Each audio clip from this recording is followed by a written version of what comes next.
Hi there, I'm Dr. Shauna Dingman from Elevate Women's Health Center in Port Perry, and today I want to talk to you about how to get out and be able to enjoy winter when the weather is really frigid.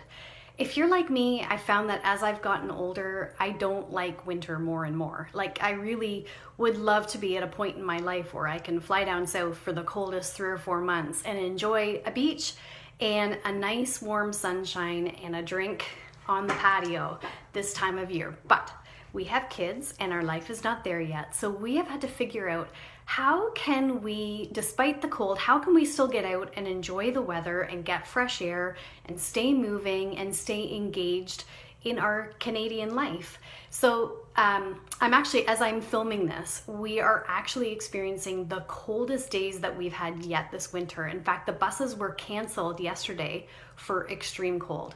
So everything that I'm talking to you about, I have had to learn in order to figure out how to get outside of my house and leave the nice warm fire and not hate the cold weather. So here are my top 3 tips to getting out and just staying active and moving despite the cold. My first, number 1 and all-time favorite tip is get appropriate clothing.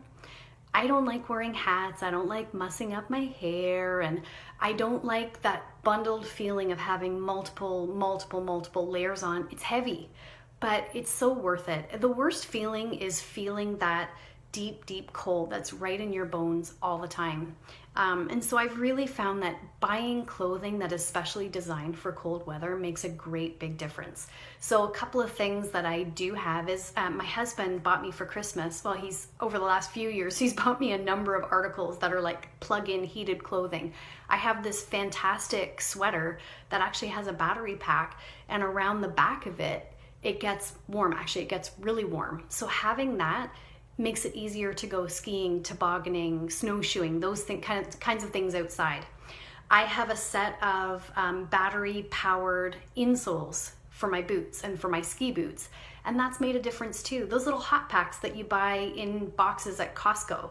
We don't even leave the house anymore to go outside without every kid and me and my husband having the hot packs for your gloves and the hot packs for your boots, and that makes a massive difference too.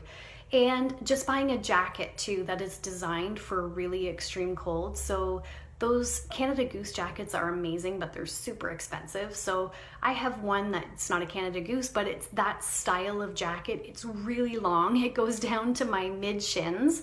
So it covers most of my body. And I find having my bum and my legs covered by a really warm coat also makes a great big difference. So wear appropriate clothing, hats, mitts, coats, boots, everything that's designed to stay warm. And a lot of that clothing is designed to look nice too, but go for warmth, go for function over fashion. So that is my first tip. The second tip is just bundle up and walk. Some of the coldest days are also the clearest days. You know, when you get that high pressure system where there's no clouds, but it's really cold, we don't get a whole lot of sun here in southern Ontario during the winter, and those cold days are often the only sunny, clear days. It's amazing if you're bundled properly to get out and enjoy the clear, sunny weather with just a nice walk. And to be honest, often the walking trails, there's nobody on them, so you've got lots of peace and quiet to enjoy. But if you're bundled up, a walk is great during the winter time. Park your car a little further away. So again, if you're bundled, park in a municipal lot and walk a little further to wherever you have to go to do your errands. Especially if your errands are all sort of in a downtown area where you can park in a municipal lot and then just walk from place to place. At least you're getting out and you're getting some fresh air, but you can duck inside the stores to get warm in between. And the last thing is register for an activity. So if you have younger kids, see if you can find an activity that all of you can do together. Skiing is a great way to bring the family together, and it's completely flexible. You can work it around other sports and activities that you have. We get night passes at a local ski club here. They're inexpensive. There's lots of nights that we can get together, or some of us can go while others have activities, and other nights the other ones go. But Skiing is a great family activity that we've found over the years really brings us together. Things like finding a new place to hike or snowshoe, introducing the kids to cross-country skiing, even something like snow tubing is a lot of fun, and there's lots of outdoor places, ski hills and outdoor recreational centers that offer snow tubing now. But find an activity that you can perhaps register in as a family and enjoy the winter weather together.